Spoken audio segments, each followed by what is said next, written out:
Mari kita berdoa. Bapa, terima kasih atas pagi ini, atas semua yang Kau berikan pada hidup kami pada pagi ini. Kami boleh memuji, menyembah-Mu Tuhan di pagi ini. Tuhan, sebentar lagi kami mau mendengar sebagian firman-Mu Tuhan. Bimbing, tolonglah hamba-Mu untuk menyampaikan apa yang Kau mau pada pagi ini. Biar firman-Mu ini Tuhan berasal daripada-Mu, bukan dari hamba-Mu Tuhan. Kami mau serahkan semuanya di dalam tangan-Mu, karena tanpa Engkau hamba-Mu tidak bisa melakukan apapun. Di dalam nama Yesus, amin. Pagi, shalom semua. Pagi ini saya mau sharing tentang seizin Tuhan. Seizin Tuhan. Ya, kita baca ayatnya dulu. Yeremia 29 ayat 11. Sebab aku ini mengetahui rancangan-rancangan apa yang ada padaku mengenai kamu. Demikianlah firman Tuhan, yaitu rancangan damai sejahtera dan bukan rancangan kecelakaan, untuk memberikan kepadamu hari depan yang penuh harapan. Jadi Tuhan itu tahu atas rancangan hidup kita dari awal sampai akhirnya, yang memberikan semua yang terbaik untuk kita. Seharusnya kita sebagai anak-anak Tuhan seharusnya percaya bahwa rancangan-rancangan Tuhan yang ada dalam hidup kita adalah rancangan yang membawa damai sejahtera. Rancangan yang sempurna. Tuhan tidak pernah gagal. Tuhan itu the best of the best. Tuhan itu bukan merancangkan kegagalan apapun dalam hidup kita, bukan rancangan kehancuran, bukan rancangan kematian. Kita harus percaya, saudara. Tapi Tuhan membawa kita ke masa depan yang penuh harapan. Amin, saudara. Seharusnya yang ada di dalam kehidupan anak Tuhan yang percaya, harusnya kita tuh percaya kita dalam rancangan, di dalam kendalinya Tuhan. Tapi dalam kenyataannya yang dihadapi orang percaya selalu dihadapkan dengan permasalahan hidup. Betul, saudara? Kita selalu dihadapi dalam masalah-masalah kehidupan. Katanya dalam firman tadi, rancangan Tuhan itu mau damai sejahtera. Rancangannya baik untuk anak-anaknya, membawa harapan. Tapi kenyataan dalam hidup saya, gitu misalnya. Biasanya ada yang nanya, oh saya kayak gini. Kata Tuhan baik, kata Tuhan merancangan baik. Tapi kenyataannya dalam hidup saya kok nggak sesuai dengan difirmankan Yeremia ini, gitu loh. Kenyataannya kok beda, gitu kan. Saudara-saudara, saudara ingat dari awal tahun sampai kemarin itu firman yang di Tuhan berikan atas tempat ini eklesia, ingat gak? Semua firmannya wow, luar biasa. Ingat gak? Pertama tentang financial freedom, kedua open doors, yang baru kemarin kelimpahan susu madu, sampai kita diberi urapan minyaknya, kemampuan untuk mencapai kelimpahan susu madu itu. Tapi kenyataannya kok orang pada nanya, kenapa kenyataannya kok belum terjadi ya, saudara? Banyak yang ngomong, wah belum terjadi dalam hidup saya. Janjinya luar biasa, tapi saya belum melakukan. Contoh saya juga, saudara. Saya tidak mau tanya Tuhan, tapi saya mau saksikan kehidupan saya. Waktu financial freedom itu, kakak di sini penuh sesak. Semua terima janji, terima semua kepenuhan, semua terima apapun dalam acara financial freedom. Tapi kenyataan, saudara, begitu saya keluar dari besoknya, begitu keluar saya dari gedung ini, saya nabrak orang, saudara. Janjinya financial freedom, tapi kenyataannya saya keluar uang, harus gantiin semua.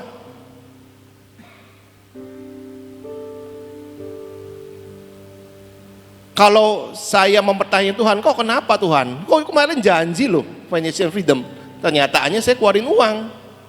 Buang uang, harus gantiin motor, harus gantiin orangnya ke rumah sakit. Mana janjinya kalau saya pertanyakan? Tapi saya nggak pertanyakan itu, saudara. Hanya contoh. Kenyataan lagi, the open doors, ya kan? Orang-orang harapin semua pintu terbuka. Tapi saya di seizin Tuhan. Ini beberapa bulan ini saya belum dapat order, saudara. Harusnya dibukakan gitu loh. Order-order masuk dari mana? Dari penjuru timur, barat, selatan, utara, semuanya gitu kan diajarin. Berkat timur, barat, selatan, utara. Tapi semuanya seizin Tuhan, saudara. Ada lagi, 3 hari yang lalu ada anggota persekutuan di tempat ini telepon saya, nangis-nangis. Kok ini masalahnya berat banget saya, gimana ya? Anak saya mau ditangkap polisi, padahal dia nggak melakukan kesalahan apapun. Tapi dari perusahaannya dan berapa karyawan mengatakan anak saya akan ngambil uang dari perusahaan itu dan harus dipolisikan, harus ganti, kalau enggak dilaporkan ke polisi. Saya uang dari mana harus gantiin gitu loh. Dia nangis-nangis. Terus saya bisa bicara apa, saudara? Secara rohani sih bisa ngomong, tenang, Tuhan pasti nolong, Tuhan nyatakan kebenarannya. Sebagai pandangan orang dunia, kalau lihat ini semua, saudara, wah janjinya Tuhan nggak ditepati. Kenyataannya seperti itu. Kenyataannya susah semua gitu kan. Mana janjinya Tuhan? Saudara, kembali ke Yeremia, rancangannya itu memberikan damai sejahtera. Jangan lihat keadaan yang saat ini. Rancangannya Tuhan belum selesai. Rancangan Tuhan membawa hari depan penuh harapan. Tuhan belum belum titik, tapi ada koma dalam hidup kita, saudara. Ada koma. Jadi ceritanya masih berlanjut, masih to be continue. Mungkin sepertinya nggak ada jalan.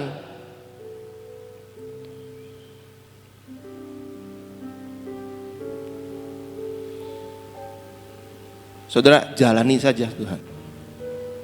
Nikmatin aja berjalan dengan Tuhan. Walaupun nggak ngerti, jalani aja.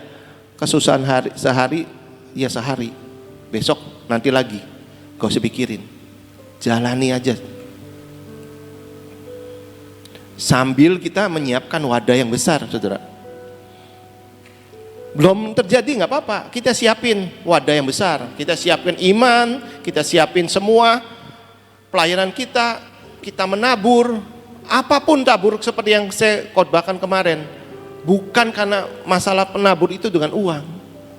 Dari hidup kita, dari pertolongan kita kepada orang lain. Itu taburan benih, saudara. Jadi dalam keadaan apapun yang saat ini mungkin saudara nggak ngerti, saudara sepertinya putus asa, siapkan wadah yang besar. Semuanya seizin Tuhan, saudara. Di Alkitab menyatakan bahwa Allah mengasihi orang-orang yang dianggapnya anak. Yang dianggapnya anak. Maka Tuhan akan mengajar anaknya dulu. Betul nggak, saudara? Kalau kita sebagai orang tua di dunia ini memberikan sesuatu tanggung jawab pada anaknya, pasti orang tua itu mengajar anaknya dulu. Diajarin kayak gini-gini, dimarahin dulu, dididik dulu untuk menerima tanggung jawab yang akan diberikan pada anak itu. Nggak mungkin anak nggak ngerti apa-apa, nih kamu kasih perusahaan. Nggak mungkin, saudara. Dididik dulu, diajar dulu. Mungkin bagi anak, dimarahin terus tiap hari. Sebenarnya bukan. Orang tua itu akan mengajar sesuatu yang terbaik untuk anaknya. Walaupun mungkin ada saatnya Tuhan orang tua itu melepaskan anak itu berjalan sendiri. Biarkan anak itu mengambil keputusan sendiri, berjalan sendiri dengan caranya sendiri. Mungkin salah saudara, dalam jalannya salah. Tapi sebagai orang tua tetap mengawasi, tetap cover, tetap nolong. Sambil kita sebagai orang tua lihat, oh anak ini waktu ngambil tanggung jawab ini, bagaimana dia harus menghadapi masalahnya.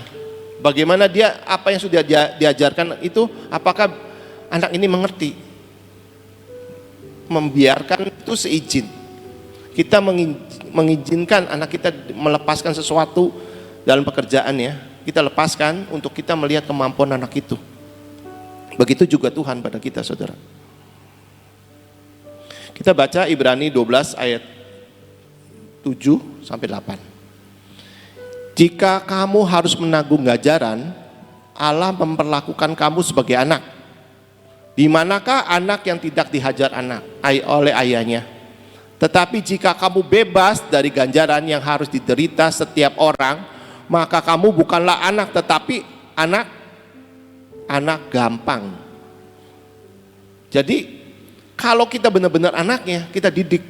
Kalau enggak, buat apa ngurusin anak orang? Anak sendiri aja rada pusing, gitu kan? Biarin aja, kita bukan urusan sama anak orang lain. Belum tentu anak itu terima diajar kita, orang tuanya belum tahu, belum tentu mau diajar oleh kita. Kita ngajar anak kita sendiri, seperti Tuhan itu. Dalam keadaan apapun yang mungkin saudara-saudara hadapi, Tuhan sedang ajar, karena kita anaknya. Tapi setelah diajar, kita lanjut ayat 11. Apa yang didapat saudara?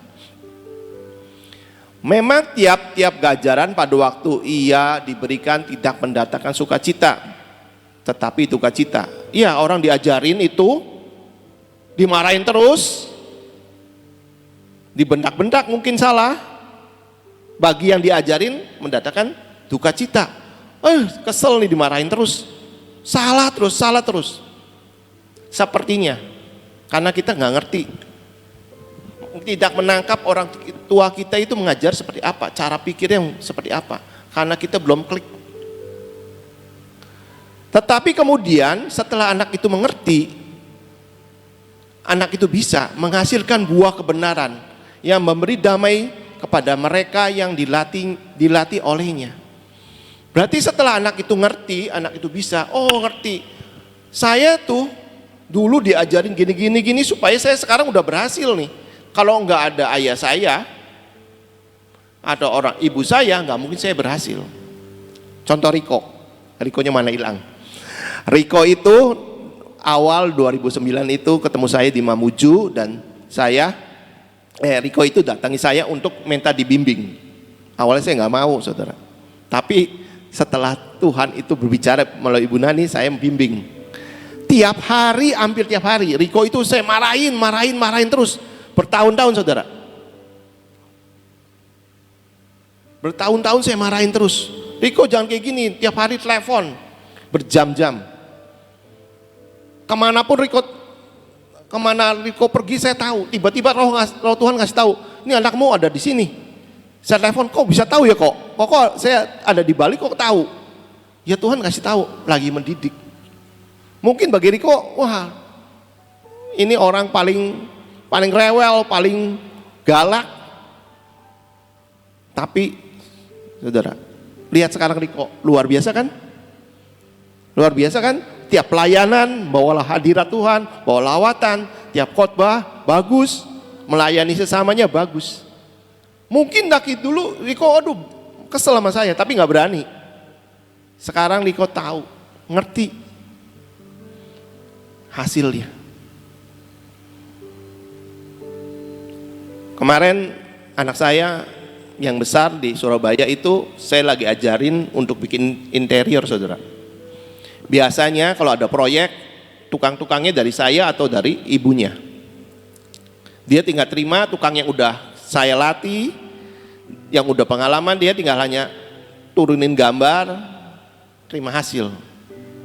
Kemarin Dia mencoba dengan cari tukang sendiri, saudara. Ternyata tukangnya dapatnya kurang bagus. Hasilnya dia telepon saya, ini papi gimana ini kerjanya masih kacau balau seperti ini. Kan saya jalanin saja, kamu atur, saya kayak ajari dia, nih caranya gini, kamu atur, kamu awasin. Ya udah, mungkin lolos tuh. Hasilnya mungkin sesuai dengan anak saya Marvin itu. Begitu dia bikin kitchen set itu, dibawa ke apartemen kliennya, tiba-tiba tukang yang baru ini menatap itu loh, keran airnya di wastafel. Satu apartemen banjir semua. Saya biarin, saudara. Saya hanya ngomong, kamu belajar atasi bagaimanapun masalah ini, tanggung jawab. Jangan lihat rugi, jangan lihat nanti kamu harus gantiin. Ini pengalaman. Saya izinin, saudara. Nanti kalau rugi gimana papi ganti? Enggak mau. Saya biar seolah-olah mentegakkan diri saya, tidak mau urusin tanah saya, supaya dia ambil tanggung jawab. Ternyata sekarang nggak ada ribut lagi tuh, mungkin udah selesai. Kalau udah selesai, anaknya lupa sama orang tuanya. Udah dapat duit, ya kan? Percayalah, Bapak di dunia ini saja sayang sama anaknya, apalagi kita punya Bapak yang luar biasa yang di surga. Bapak yang memperhatikan, Bapak yang tahu rancangan atas hidup kita sesuai dengan rancangannya. Nggak ada yang pernah gagal, saudara. Tuhan dapat bisa melakukan apapun caranya untuk menolong kita, mendidik kita, memberikan kebaikan. Seringnya nggak cocok sama kita, saudara. Tuhan mengasihi kita, saudara. Percaya Tuhan itu mengasihi kita. Kalau kita benar-benar percaya dan terpanggil oleh rencana Tuhan, Tuhan pasti memperhatikan dan nggak mungkin lepasin kita. Tolong ada klipnya, bisa, Mas? Seringnya rencananya, kok Tuhan kayak gini ya, Tuhan kayak gini ya, gitu loh.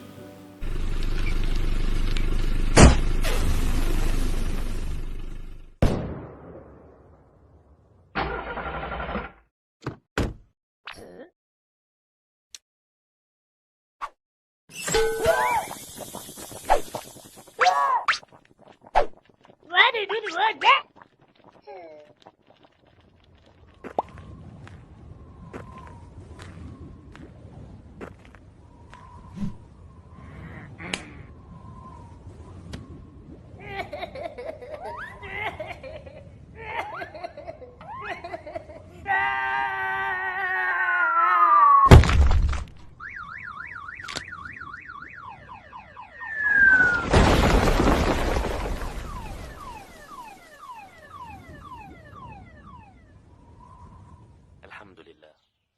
Alhamdulillah. Alhamdulillah. Sepertinya stuck, sepertinya nggak ada yang berhasil, sepertinya nggak ada yang diberkati. Tapi Tuhan tahu, kalau kita selangkah lagi, mungkin kita dalam bahaya, kita dalam masalah. Ayo kita sejalan dengan rencana Tuhan. Banyak pertanyaan, selalu nanya, mengapa Tuhan mengizinkan gitu loh. Tuhan mengizinkan persoalan ini terjadi dalam hidup saya. Kita belajar sama-sama, kenapa Tuhan selalu mengizinkan. Satu, mengapa Tuhan izinkan kita mengalami persoalan dalam kehidupan? Supaya kuasa Tuhan nyata sempurna. 2 Korintus 12 ayat 9 sampai 10. Tetapi jawab Tuhan kepadaku, cukuplah kasih karuniaku bagimu, sebab justru dalam kelemahanlah kuasaku menjadi sempurna. Sebab itu terlebih suka aku bermegah atas kelemahanku, supaya kuasa Kristus turun menaungi aku. Karena itu aku senang dan rela di dalam kelemahan, di dalam siksaan, di dalam kesukaran, di dalam penganiayaan dan kesesakan, oleh karena Kristus. Sebab jika aku lemah, maka aku kuat. Ini Paulus itu ada deru di dalam daging dalam hidupnya Paulus. Waktu Paulus tanya ke Tuhan, Tuhan ini duri daging bagaimana? Tuhan jawabnya ini, cukuplah kasih karuniaku bagimu, justru dalam kelemahanlah kuasaku menjadi sempurna. Tanpa ada masalah, kita pasti akan sombong, merasa bisa sendiri tanpa Tuhan. Kita berjalan sendiri tanpa Tuhan-Tuhanan bisa lah, ada uang bisa. Dulu saya kayak gitu saudara. Tapi dengan ada masalah, masalah itu yang bawa kita kembali pada Yesus. Masalah itu kita datang minta pertolongan Tuhan. Disitulah kita tahu dalam kelemahan kita itu, kita butuh Tuhan. Butuh Tuhan yang nolong kita. Kita mungkin bisa melewati persoalan itu karena Tuhan, ada Tuhan, kekuatan Tuhan yang memampukan kita untuk melewati, bukan kekuatan kita. Setiap persoalan itu tujuannya membawa kita dekat pada Tuhan. Kalau kita percaya, kalau kita nggak percaya, pasti dia kecewa dan meninggalkan Tuhan.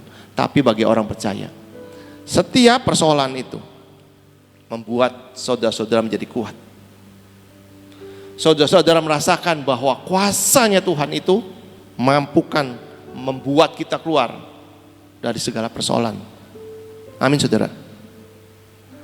Janganlah bermegah dengan kemampuan kita karena keberhasilan kita, tapi hendaklah kita bermegah dalam kesengsaraan kita di dalam Kristus, di dalam rencananya, di dalam seizin Tuhan.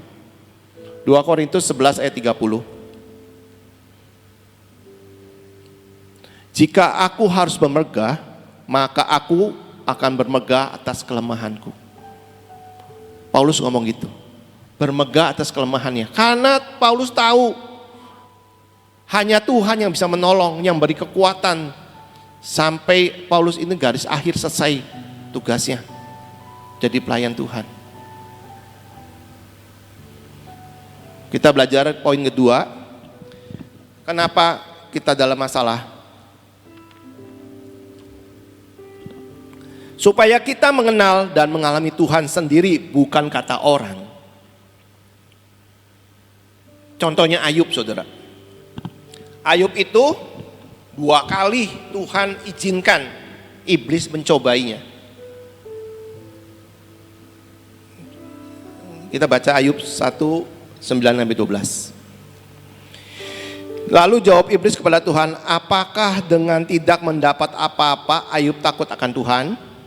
Bukanlah engkau yang membuat pagar sekeliling dia dan rumahnya, serta segala yang dimilikinya. Apa yang dikerjakannya telah kau berkati, dan apa yang dimilikinya makin bertambah di negeri ini. Tetapi ulurkanlah tanganmu dan jamalah segala yang dipunyainya. Ia pasti mengutuki engkau di hadapanmu. Itu iblis ngomong itu pada Tuhan. Coba lepasin Ayub semua pagarmu atas kekayaannya. Pasti Ayub akan mengutuki engkau Tuhan. Maka lanjut 12.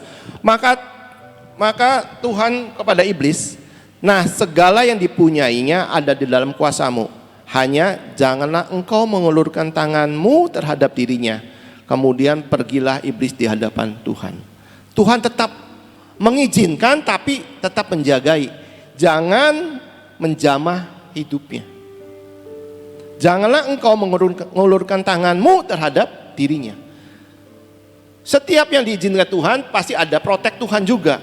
Nggak mungkin Tuhan lepasin gitu sampai jatuh, sampai hancur, nggak mungkin. Ada protek Tuhan. Kita baca yang Tuhan izinkan pada Ayub yang kedua ya. Ayub 2 ayat 4-6. Kita belajar sama-sama saudara. Lalu jawab iblis kepada Tuhan, kulit ganti kulit. Orang akan memberikan segalanya yang dipunyai ganti nyawanya. Tetapi ulurkanlah tanganmu dan jamalah tulang dan dagingnya. Ia pasti mengutuki engkau di hadapanmu. Iblis tuntut lagi. Tadi hartanya sudah dihabisin. Sekarang ayo tubuhnya kasih penyakit, kasih borok, kasih koreng semuanya. kulit ganti kulit, tulang ganti tulang. Keenam, maka Tuhan kepada iblis, nah ia di dalam kuasamu, hanya sayangkan nyawanya. Tetap ada proteksi Tuhan setiap masalah yang kita hadapi. Mungkin saat ini saudara, wah masalahnya berat banget. Ingat saudara, ada proteksi Tuhan. Ada proteksi Tuhan. Tuhan gak biarkan kita berjalan sendiri.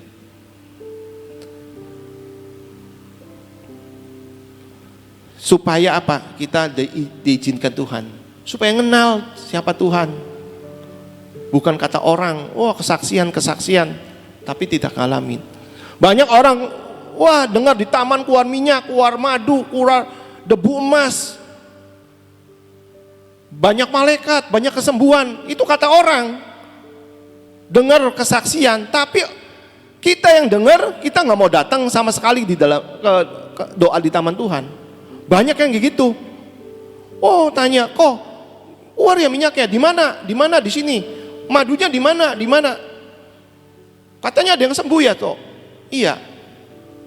Terus, oh cuman mau nanya aja kok. Datang. Ya nanti kok kapan-kapan saya ke sana. Hanya gitu saudara. Hanya dengar kata orang ada mujizat di taman, tapi tidak ngalami, lihat sendiri. Waktu keluar minyaknya, keluar madunya, waktu debu emas itu memenuhi taman itu, tidak mengalami, hanya kata orang. Ayub pun kayak gitu saudara. Ayub kayak gitu saudara. Dia kata orang, oh Tuhan itu dahsyat, Tuhan ini Maha pengasih, maha penyayang. Awalnya seperti itu. Tuhan izinkan supaya Ayub benar-benar tahu dan ketemu Tuhan dan dialami. Kita baca lagi Ayub 42 ayat 2 sampai 5. Ini endingnya Ayub. Aku tahu bahwa engkau sanggup melakukan segala sesuatu dan tidak ada rencanamu yang gagal. Di sini Ayub ngomong, aku tahu Tuhan, aku tahu engkau sanggup melakukan segala sesuatu dan tidak ada rencanamu yang gagal. Hanya tahu di taman keluar mujizat, keajaiban. Hanya tahu saudara. Ayat 3, firman-Mu, ya, siapakah dia yang menyelubungi keputusan tanpa pengetahuan? Itu sebabnya tanpa pengertian aku telah bercerita tentang hal-hal yang sangat ajaib bagiku dan tidak ku ketahui. Seperti di taman, wah yang dengar tentang taman, wah ajaib. Dia cerita ke orang, di Cirebon itu ada taman Tuhan loh, keluar gini. Hanya cerita, dia gak ngalami. Ayub juga. Keempat, firman-Mu, dengarlah, maka akulah yang akan berfirman. Aku akan menanyai engkau supaya engkau memberitahukan pada aku. Tuhan nanya ke Ayub, kamu kata orang kayak gitu, kamu ngalamin enggak? Aku nanyain kamu, ayo ceritain pada aku, apa yang kamu tahu tentang aku? Dan endingnya, setelah Tuhan izinkan semuanya, ayat kelima, Ayub ngomong, hanya dari orang saja aku mendengar tentang engkau, dari orang. Tetapi sekarang mataku sendiri memandang engkau. Jadi Ayub benar-benar ini tadinya hanya mendengar, sekarang mengalami karena diizini oleh Tuhan. Jadi saudara, ayo ngalami Tuhan secara pribadi. Dalam segala persoalan saudara yang saat ini dihadapi, biar izinkan Tuhan mendidik saudara. Buat Tuhan itu membuat saudara mengenal secara pribadi, ngalamin, bukan kata orang. Yang ketiga, kenapa harus itu? Harus mengalami persoalan supaya rencana Tuhan dan kemuliaan Tuhan dinyatakan saudara. Yohanes 9 ayat 1 sampai 3. Ini banyak firman saudara. Supaya ada bukti, bukan hanya saya cerita-cerita ngomong. Firman-Nya ada saudara. Yohanes 9 1 ayat 3. Waktu Yesus sedang lewat, ia melihat seorang buta sejak lahirnya. Murid-muridnya bertanya kepadanya, Rabi, siapakah yang berbuat dosa, orang ini sendiri atau orang tuanya, sehingga ia dilahirkan buta? Jawab Yesus, bukan dia dan bukan orang tuanya, tetapi karena pekerjaan-pekerjaan Allah harus dinyatakan di dalam dia. Seringnya kita lihat teman kita atau anggota gereja kita susah. Habis bangkrut, mobilnya kecelakaan, rumahnya kebakar. Pasti kita nanya, kenapa gitu loh Tuhan? Mereka itu bertubi-tubi masalahnya nggak habis-habis. Apakah dia punya dosa? Kalau biasanya doktrin kekristenan itu lebih kejam dengan doktrin kerajaan Allah, saudara. Langsung ngakimin. Wah, pasti punya dosa, pasti nggak bayar perpuluhan, pasti nipu cara duitnya, jadi dihabisi Tuhan. Biasanya kayak gitu, saudara. Harusnya waktu kita lihat saudara kita lagi masalah, setidaknya kita mendoakan, saudara, tidak menghakimi.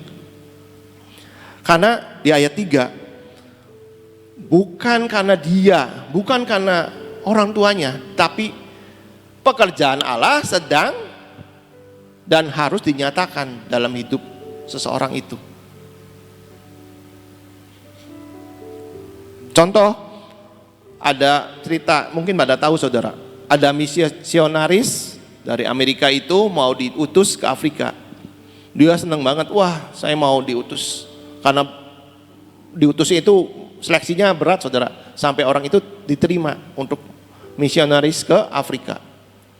Tapi setelah dia dapat pengutusan itu, pulang ditabrak mobil saudara. Giginya lepas, kakinya dipotong amputasi saudara. Dia kecewa, Tuhan salah saya apa? Saya udah mau melayani Tuhan, saya mau diutus, saya udah mau rela di tempat pedalaman seperti itu. Tapi kenapa kenyataan saya ditabrak mobil gitu loh. Setelah sembuh dia tetap mengajukan, saya mau berangkat saudara. Saya mau berangkat ke Afrika. Akhirnya dia masuk ke Afrika pedalaman, ketemu dengan orang primitif, ditangkaplah orang itu. Dia mau dimakan gitu kan. Tapi lagi waktu dikurung, orang itu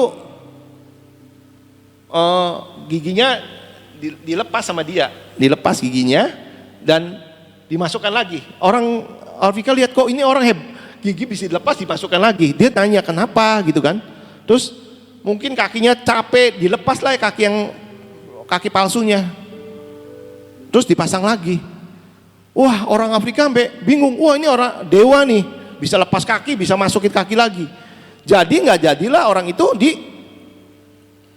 dimakan saudara, dilepasin, malah disembah seperti dewa. Sejak itu dia bisa menyelamatkan suku primitif itu. Ini bukan cerita fiksi, tapi memang ada. Saya lupa ceritanya di mana, saya pernah baca itu. Jadi seizin Tuhan giginya lepas, seizin Tuhan kakinya lepas, dipotong. Tapi setelah itu bisa menyelamatkan berapa jiwa. Mungkin dalam persoalan saudara-saudara,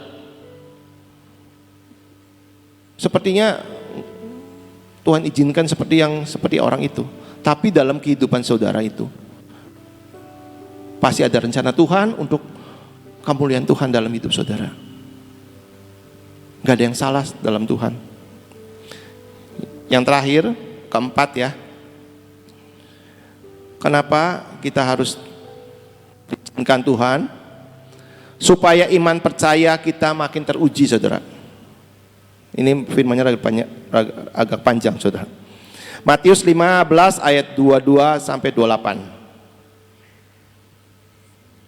Saya nggak baca semua karena mungkin sudah tahu tentang perempuan Kanaan di Sirofenisia yang meminta tolong pada Tuhan untuk menyembuhkan anaknya yang sedang sakit. Waktu perempuan itu datang ke Tuhan Yesus, dia ngomong, Tuhan tolong anak saya kerasukan. Tuhan di sini mengizinkan, diem aja. Pokoknya Tuhan diem, tidak menjawab. Dia menguji iman perempuan Fenisia ini. Tuhan tidak menjawab satupun kata. Waktu Tuhan tolong anak saya kerasukan, Tuhan diam aja. Tuhan sepertinya cuek, nggak peduli. Oh, orang mau anaknya mau kerasukan, mau mati, kayak cuek aja, diam. Seringnya kita datang ke hamba Tuhan, saudara. Ibu tolong doakan, hamba Tuhannya nggak bisa. Atau diam aja. Wah, udah sakit hati. Ini orang sombong banget, hamba Tuhan. Saya lagi ada masalah, minta tolong didoakan, tapi nggak mau. Malah dicuekin, didiemin. Udah sakit hati seringnya. Setelah itu, setelah Tuhan diemin itu, anak murid-muridnya malah ngusir. Pergi sana, pergi, gitu kan. Orang Kanaan ini bilang lagi, Tuhan tolong anak saya. Tuhan hanya ngomong. Sepertinya merendahkan derajat orang itu. Tuhan bilang,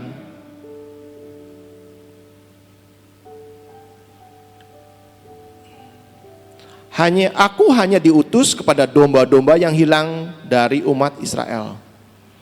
Karena waktu itu orang Kanaan itu level derajat itunya lebih rendah daripada orang Israel, saudara.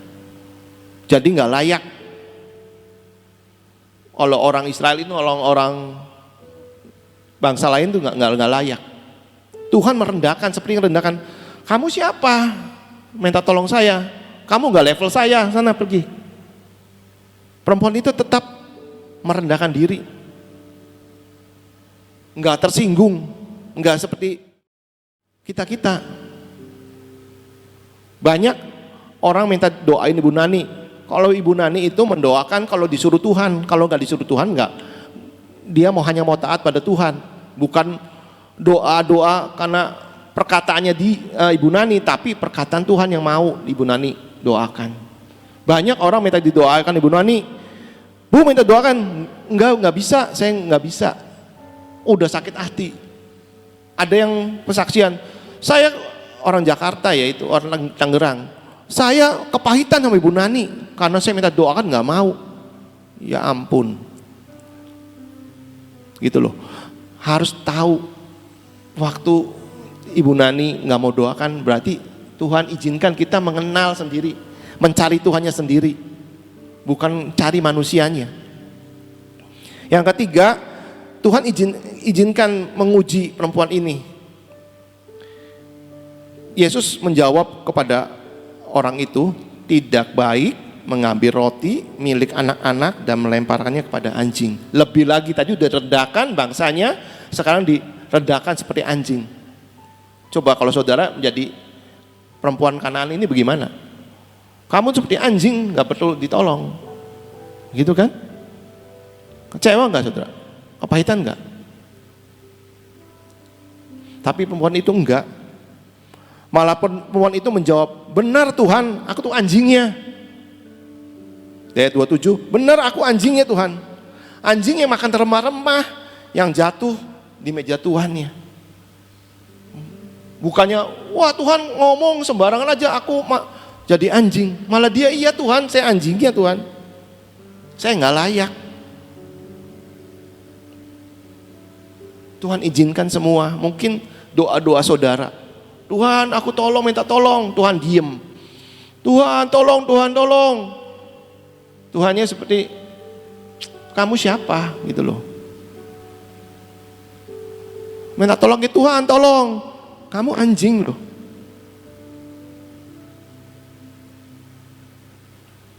Di situ, waktu kita mau merendahkan, kita mengenal bahwa Tuhan yang hanya satu-satunya bisa nolong kita. Mau Tuhan mau apa ya, kita butuh Tuhan, bukan butuh manusianya, bukan butuh pertolongnya, tapi kita butuh Tuhan yang jamin kita keluar dari masalah itu. Sampai Tuhan ngomong, hai perempuan, imanmu besar, terjadilah kepadamu seperti keinginanmu. Begitu klik iman kita teruji, Tuhan jawab semua saudara. Ada proses, ada waktu yang Tuhan izinkan. Jalani saja tuh. Jalani saja. Dari semua ini, dari 4 poin ini saudara, Bisa tampilkan semua yang poinnya 1-4. Nah, 1, supaya kuasa Tuhan nyata sempurna. Supaya kita mengalami Tuhan sendiri bukan kata orang. Supaya rencana Tuhan dan kemuliaan dinyatakan dalam hidup kita. Supaya iman percaya kita makin teruji. Pertanyaannya saudara, maukah saudara-saudara meletakkan hidup saudara dan izinkan Tuhan memegang hidup saudara sesuai dengan rencananya? Tuhan memberkati. Mari kita berdoa. Tuhan, firman-Mu sudah hamba-Mu sampaikan.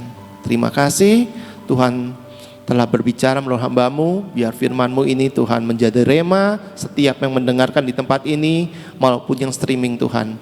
Biarlah Tuhan Engkau tetap memproteksi mereka, masukkan tetap mereka dalam rencana-Mu Tuhan. Walaupun seolah-olah kita nggak mengerti, nggak percaya, biarlah kasih karunia-Mu Tuhan makin besar dalam hidup kami. Tuhan, terima kasih semua firman-Mu. Tanamkan, meteraikan benih ini untuk hidup di dalam Engkau Tuhan. Saat ini kami mau berdoa tentang pokok doa Nehemia. Tuhan, kami menyatukan hati di dalam doa puasa berantai ini. Kami berdoa, kami mau menutup semua celah yang sedang terjadi di bangsa ini Tuhan. Di kota ini Tuhan, kami minta ampun atas bangsa ini. Kami minta ampun atas keluarga kami juga Tuhan. Kami minta ampun dari semua dosa-dosa kami dan bangsa ini Tuhan di hadapan-Mu. Biarlah Tuhan semuanya Kau tutup dengan darah-Mu, Kau bayar dengan darah-Mu Tuhan. Selamatkan bangsa ini, selamatkan kota ini, selamatkan keluarga kami Tuhan. Buat kami diselamatkan oleh pengampunan darah-Mu Tuhan. Dan Tuhan, kami berdoa, kami minta lawatan terakhir terjadi di tempat ini Tuhan. Kami minta Tuhan, seperti Kau katakan, lawatan-Mu akan terjadi lebih daripada lawatan yang dulu. Kami percaya, kami sepakat ada open heaven terjadi, ada pemulihan Pondok Daud, ada mujizat yang terjadi di tempat ini dan melalui hidup kami Tuhan. Biarlah kemuliaan nyata dimanapun kami pergi. Kami ada Tuhan, kami menyatakan kemuliaan, ada kesembuhan, ada mujizat, ada kuasa-Mu yang bisa menolong sesama kami di sekitar kami Tuhan. Dan kami minta Tuhan ada unity dan kekompakan atas kami dalam setiap divisi kami, dalam pelayanan kami, dalam kami ada di tempat di Eklesia dan bagi yang streaming yang tergabung di Eklesia, biarlah Tuhan kami bersatu hati sampai destiny kota ini selesai jadi kota penutup, kota yang menyambut kedatangan Engkau 2 kali Tuhan. Satukan kami juga saling menguatkan untuk hidup destiny kami selesai sesuai dengan rencana-Mu Tuhan. Kami mau serahkan doa puasa ini dalam tangan-Mu Tuhan. Kami berdoa juga Tuhan untuk hamba-Mu yang sedang di luar negeri dalam perlindungan daripada-Mu Tuhan. Terima kasih Tuhan, terima kasih. Saat ini kami mau urapan di dalam nama Yesus.